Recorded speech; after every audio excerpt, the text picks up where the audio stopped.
Halo kawan Inilah, jumpa lagi bersama saya Fadli Zikri di Inilah Interview.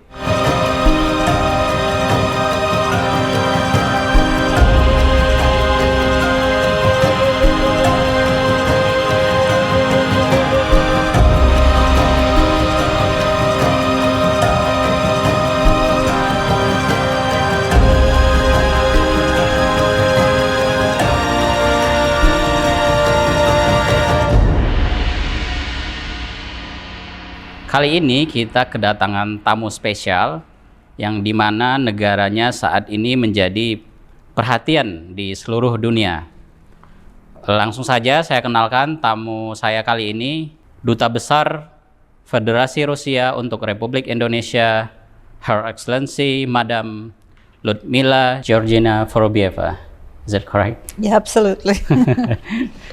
Okay, good afternoon, Madam. Hello. How are you? I'm very well, thank you.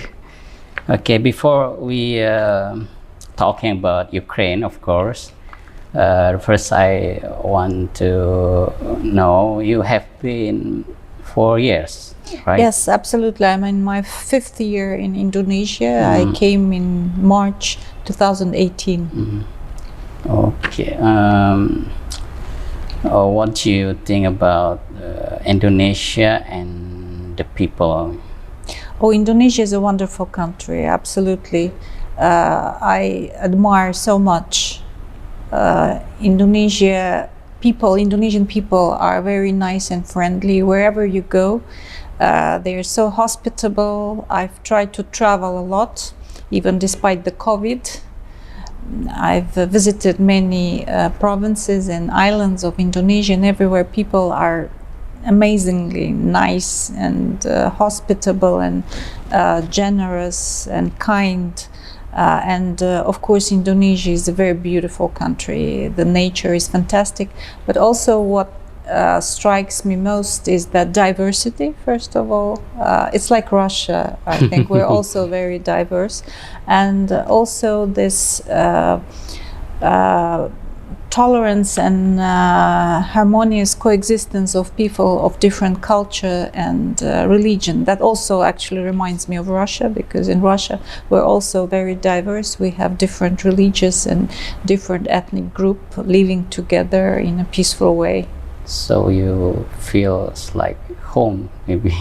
Yes, absolutely. I do feel like home. I've been living in Southeast Asia for 30 years now. 30 years? Yes, in different countries since my childhood. When I was growing up in Bangkok, my parents were diplomats. So I lived in Thailand, in Laos, in Malaysia, and now in Indonesia. So Southeast Asia, my second home. Continue your parents to be ambassador. Okay, Madam, about Ukraine. Last week, President Ukraine Zelensky said he want to meet President Putin to talk about peace. But your foreign minister, Mr. Sergei Lavrov, said in the negotiation, Ukraine side is not clear what they really want. What do you think about that? Maybe the progress about the negotiation. Yes, absolutely. I would echo what my minister said, that first of all, we don't see any intention from the Ukrainian side to have negotiations and progress towards reaching a peaceful agreement with Russia. You know, there have been several rounds of negotiations, but now the Ukrainian side has retracted on all its commitments, and we don't see any signs from their side that they would like to have talks with Russia. For the meeting with President Putin, right now, when we don't see this intention from the Ukrainian side. What would be the outcome of the meeting? It will be only have relevant if we already reach some understanding with the Ukrainian side and the leaders were just endorsed this understanding. But while we see that Ukraine is being pushed by the West deeper into the crisis, there is no point of talking to President Zelensky, because another thing, he's not the one who is taking the decisions. The decisions are being taken in Washington and in Brussels. And unfortunately for Ukrainian people, President Zelensky is just a puppet in the hand of the West. And he is just following what Washington and Brussels is telling him to do. And we see that the West, by supplying arms to more and more to Ukraine. And recently, Biden sent... Absolutely. The United States has recently declared that they've been sending more heavy armaments to Ukraine, instead of urging Kiev to sit at the table of negotiation with Russia. They're pushing Ukraine to continue this crisis. And there is a difference between what the Western leaders are saying, and they're saying that we all need peace, and who can argue with that? We all need peace. And what they're doing, and they're pushing Ukraine and the Ukrainian leadership against the interest of Ukrainian people deeper in this conflict. Yeah, last week President Biden said he will not send a missile to Ukraine, but yesterday I read he will send a short missile to Ukraine. What do you see about that? Well, again, you know, what is the goal of the United States in doing this? Okay, President Zelensky promised that these missiles will not be used against Russian territory, but how can we believe him? How can we believe him? He's broken all his promises. He didn't fulfill the Minsk agreements. If you remember, when he was having his election campaign and he came to power, one of the promises he made to the Ukrainian people that he will fulfill the Minsk agreement, which showed a very clear way of solving this crisis and preserving the territorial integrity of Ukraine by keeping Lugansk and Donetsk as, for instance, as having a special autonomous status inside Ukraine. But Zelensky never fulfilled it. He has broken his promises. He has not committed to Minsk agreement. So how can we believe him when he says that he promises that these arms will not be used against Russian territory? And if it's the case, of course, there will be a response from Russian side, a military response. We cannot just ignore this kind of things. It's a direct threat to our security and security of our people. So by providing this kind of arms, the United States actually is pouring oil into fire. They are not doing anything to stop the conflict, to stop the war, as that they are saying. Yeah, maybe it's this operation military in Ukraine is maybe a hard decision for Russia, and the effect is make Finland and Sweden decide they want to join with NATO. So what do you this effect? What do you, how do you see this? Well, as our president said, it's a big mistake actually for them. There is, and of course, you know, there's a lot of hypocrisy involved. I'm sure that both Finland and Sweden leaders do understand perfectly there is no threat from Russia.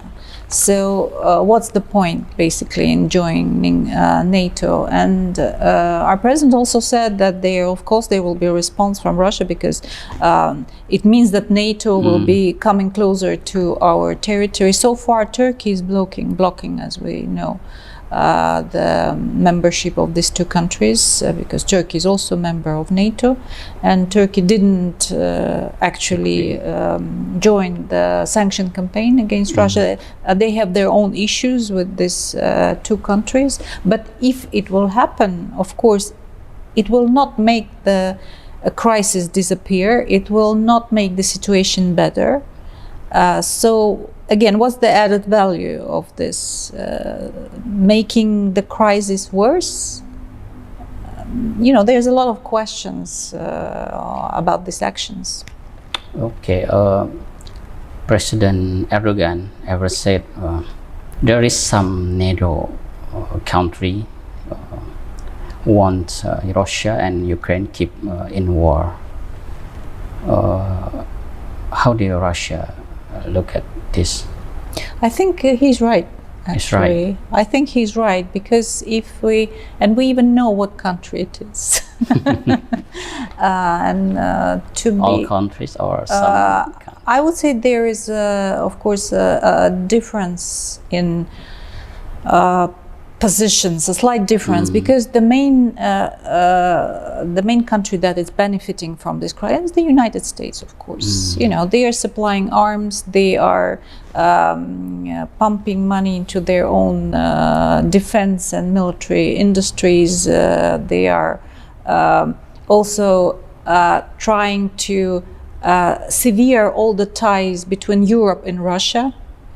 And Europe is, of course, suffering because of these policies, and they're shooting themselves in the legs, because the sanctions affects Europe much more than they do affect United States. United States actually will benefit from, say, when or if the European Union countries will stop receiving gas and oil from Russia. Who will be the supplier?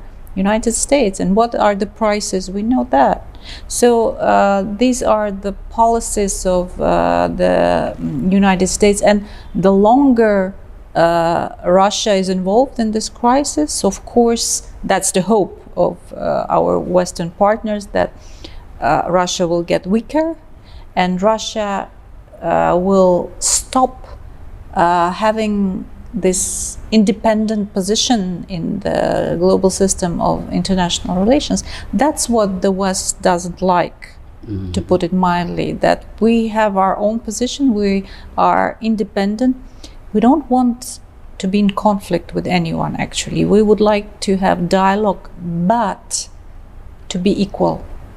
Not just to follow orders from someone else like President Zelensky does, and it is evident, of course. We have our own interest. We want other countries to respect our interest, and we will respect the interest of other countries. That's the basis of our foreign policy. We see other countries as our equal partners in France, unless they prove the opposite, like when we see what is happening with the Western countries. So, of course, it's in the interest of the United States to keep Russia as long as possible in this conflict. Again, the United States would like to separate Russia from China. And the longer Russia is involved in this crisis, is attention focused on Ukraine, there is hope from the United States that the less support we will give to China, of course. And we know very well that the United States see China as their, to put it, at the least there's competition, but also as an adversary, I would say, especially in the economic area. So yes, it's the interest of the United States to make this conflict last. About their Western response in Ukraine, we see a different response between their response in Palestine and what they respond in Ukraine. And what do you think about the double standard? Hypocrisy, I would say. It's hypocrisy. It's even worse than double standard. Yes, where is this hysterical reaction? But not only Israel and Palestine. We've seen examples in the last decades when NATO was bombing Yugoslavia in 1999, when they destroyed practically Iraq with the very false pretense. Also, you remember this white powder that proved to be washing powder, not a weapon of mass destruction. We've seen, of course, Libya. We've seen Syria, Afghanistan, but even you remember in the 60s the war in Vietnam. Actually, who was bombing Vietnam? Who was using chemical weapons in Vietnam? United States. And now they are saying that Russia is an aggressor, Russia is bad, but why no one is remembering what was happening in Lugansk and Donetsk for 8 years, where 14,000 people died because of the civil war that was launched against these two regions by Kiev? They were bombed and shelled every day.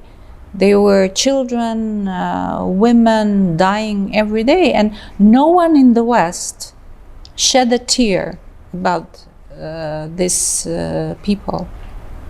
So, of course, it is, first of all, it's hypocrisy, then it's also information war conducted against Russia. There are so many hoaxes, there are so many fakes distributed by the West, but even the Ukrainian side, sometimes there's some reason when the latest news, they had this lady ombudsman which was fabricating stories about Russian armed forces doing some terrible things against the population in Ukraine, raping everyone, terrible. She's been fired. She's been fired because it was just her fantasies about what was happening. No proof. She was fired after someone asked her, "Okay, you're talking about these terrible things that the Russian soldiers are doing. Give us some proof. Give us the names of people who suffered. Give us the locations." And she couldn't. So she was fired because it was lies. Okay, if we look at history, European war never short. Spain with Moors, nearly 800 years. Even Russia and Sweden, if I'm not wrong, 23 years. England War of Rose, 30 years, and now Ukraine it will be stopped. Well, you are talking about old times when the movements of the armed forces were very slow. They were using horses. They didn't have, modern equipment. Of course, if you remember World War II, 4 years, but we lost 27 million people in this war against Nazi Germany. So it is our hope that it will not last long, because any normal person is against war. Of course, a military operation cannot be conducted without victims. It is, we are trying to spare. It is the principle of this operation that Russia is conducting, that civilians are being spared, and not only civilians. Actually, even the Ukrainian militants, they are also spared. You know, of course, what happened in Azovstal when they were surrounded, and our armed forces in Mariupol, our armed forces were ready to attack, but the president gave the order to stop the attack, not to conduct any attack, because that will make a lot of victims. So they were just surrounded, and they surrendered. More than 2,000 people surrendered, and their lives will be spared. All those who were injured were put into hospitals. Humanitarian assistance was provided. There will be investigation, of course, and if these people are guilty of war crimes, they will go to court and they will be tried. But their lives are spared. So we hope that this operation will end sometime soon, but not unless the targets that have been identified by our president will be reached, and I think they are very well known, but I can repeat again, it's the protection of people of Lugansk and Donetsk who have been suffering for 8 years. 8 years. It is the... We never heard in media? No, totally ignored. We never totally ignored. Yes, you know, in Russian media, we know all about it. For instance, this terrible pictures of, we call it the Madonna of Gorlovka, when a young girl with her baby lying in a pool of blood, killed by Ukrainians. It became the symbol of this civil war which Kiev has been conducting against Lugansk and Donetsk. You will never find it in the Western media. Or there is the so-called Alley of Angels in Donetsk, where there are graves of children who have been killed during this war. It's just heartbreaking, but also no one cares in the West. As long as you follow the orders from Washington and Brussels, you are allowed to do practically anything. So to stop the suffering of people in Lugansk and Donetsk, to demilitarize Ukraine, because Ukraine has been, unfortunately for people of Ukraine, whom we see as, you know, same as us, we speak the same language, same culture, same religion, but the West has turned Ukraine into an anti-Russian project and an instrument, political and military instrument against Russia. So demilitarize Ukraine so that we don't feel threatened, and to denazify Ukraine, because the government of Ukraine has been supporting the Nazi ideology, which first of all is banned everywhere in the world, and it's a racist ideology when it is stated that one race is superior. You know that it was worked out by the Germans during, by Hitler in the 30s, and then during World War II. At that time, the super race were Germans, and all the races were superior, were inferior, like Russians, Ukrainians, Belarus, Jewish people, so they could be killed very easily. No problem with that, because they are not quite human. But this Kiev Nazi groups also, they this ideology was a little bit, you know, adapted to the modern situation when Ukrainians are the super race and the Western Europeans, while Russians are, even those who live in Ukraine, they are an inferior race and they are not quite human, so they can be easily killed and no one would care about that. So to also denazify Ukraine, if we can reach these targets by having peaceful dialogue with Kiev, fine. But if they refuse, the operation will continue. Yeah, we hope it will be over soon. Now about G20, Madam. President Putin will come, right? Well, I can just tell you that the invitation for President Putin to attend the summit has been issued, and he,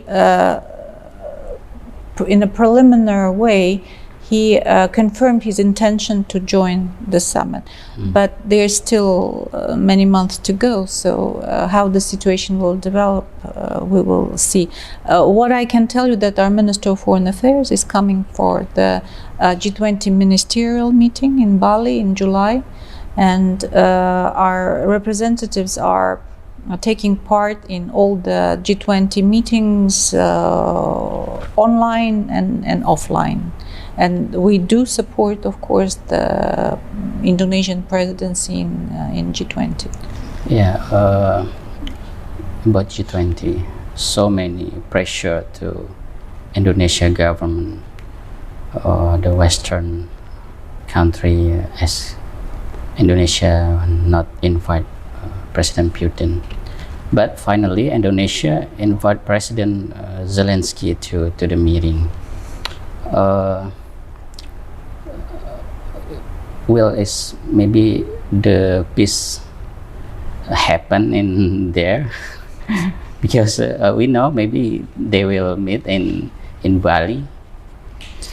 So far, what I heard from President Zelensky is that he will going to join online, and better ask him if he will come to Bali. President Putin comes. Well, I'm not representing the Ministry of Defense, so I cannot say when. I think it's hard to say when exactly the operation will stop. Of course, as I mentioned, we hope that it will be completed as soon as possible. Okay. In Indonesia,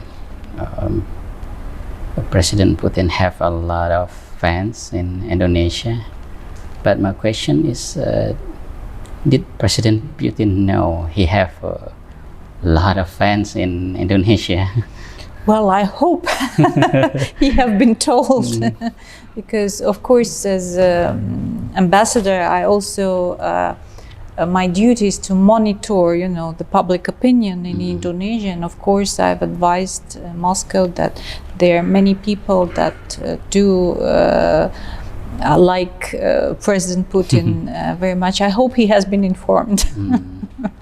Okay, it's maybe because we know in Indonesia the majority is Muslim. In every occasion, President Putin saw a friendship with Islam. He had a quote in Quran. He integrated mosque in Moscow. Even he talked about Prophet Muhammad. Or do you think because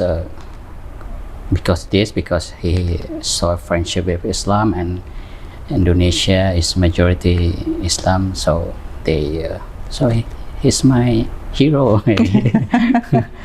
Well, I think, of course, first of all, he's a strong leader that has actually revived Russia after very hard times in the 90s, after the collapse of the Soviet Union. But since he became president, Russia grew stronger, and our economy has been developing in a positive way.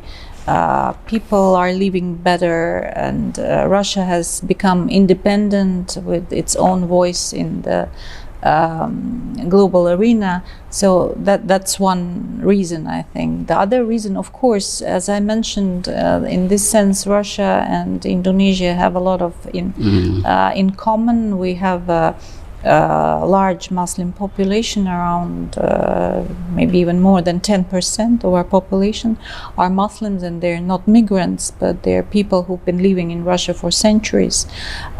Just recently, we've been celebrating 1,100 years since Islam came to Russia.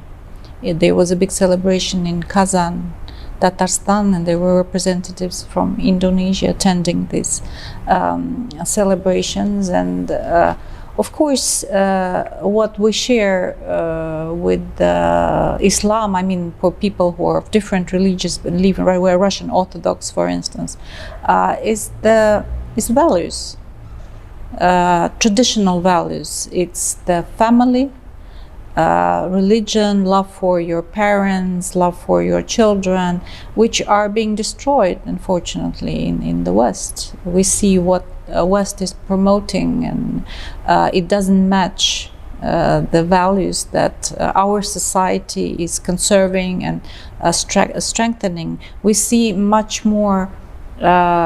We have much more in common with the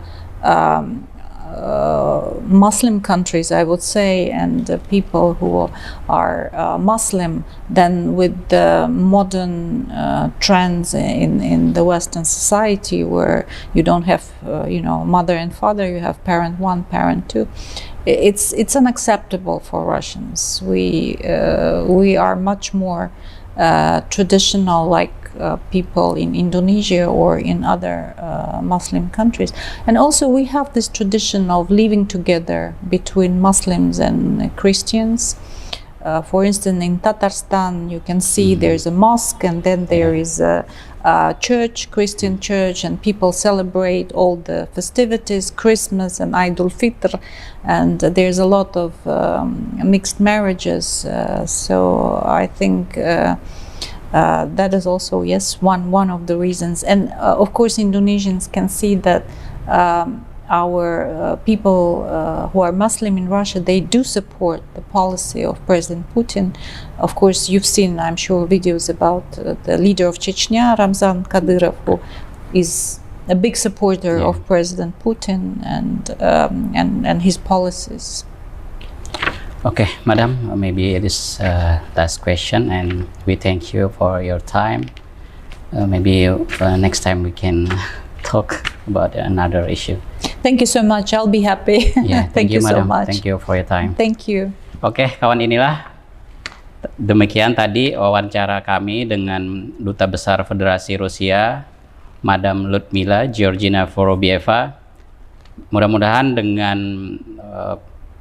berbagai penjelasan tadi dari Madam Vorobieva membuat kita lebih mengetahui apa yang terjadi di Ukraina, mengapa Rusia melakukan operasi militer ke Ukraina, dan tadi kita juga sempat membahas mengenai kedekatan Presiden Putin yang begitu banyak punya fans di Indonesia. Terima kasih, jangan lupa terus baca portal kami di inilah.com, follow terus media sosial kami di Instagram, Twitter, dan jangan lupa subscribe juga channel YouTube kami inilah.com.